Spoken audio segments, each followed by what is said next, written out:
New club, new coach, same dream, I suppose. You just did a new team. Yeah, I think Baz has been great. I'm loving my time here at the Dogs.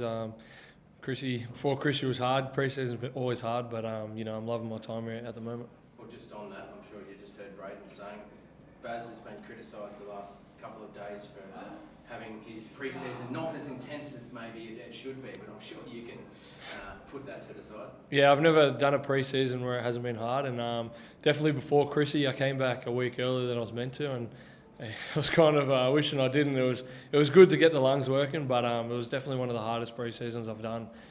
We got hit with COVID around that Christmas break time, so when we came back, a few boys were under protocols and stuff like that from the NRL, and that might have changed the way it was perceived, but definitely before Chrissy, it was definitely one of the hardest I've done. Matt, how different, I suppose, is coming into round one? Everyone's played NRL, but there's 8 club debutants, so that's pretty crazy for a new team.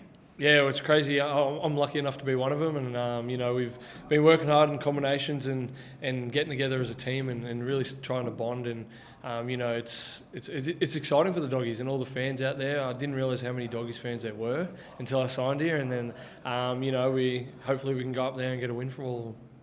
The expectation is success straight away, and with the signings that you've got, I suppose that's fair from the fans, but it's going to take time, right? These combinations will take time to click. Yeah, definitely. If you look at all the signings individually, they're all great players, and we got the likes of Birdo, Fox, Tavita Pangai, Vorney. You can name them all. They're all good players. So it's just about getting that balance with that.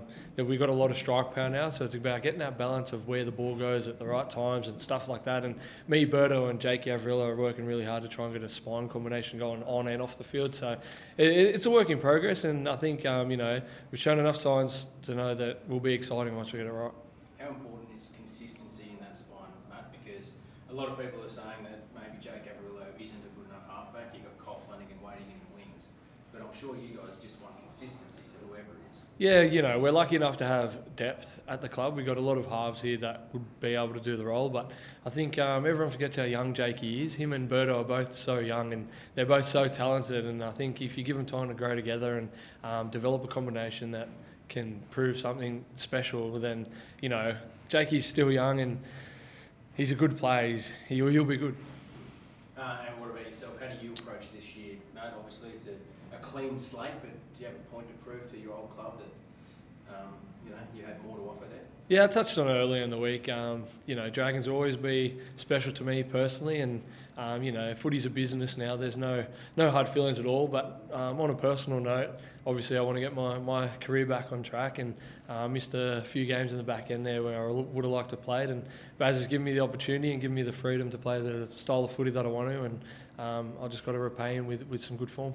Do you feel like you were kind of left wanting at the back end of the Dragon season? Oh, it is what it is. Sloaney and Cody are both great players, and for them to get an opportunities when I wasn't going to be there is fair enough as well. So there's all different ways to look at it, and Hook was doing what's best for the club moving forward, so no hard feelings.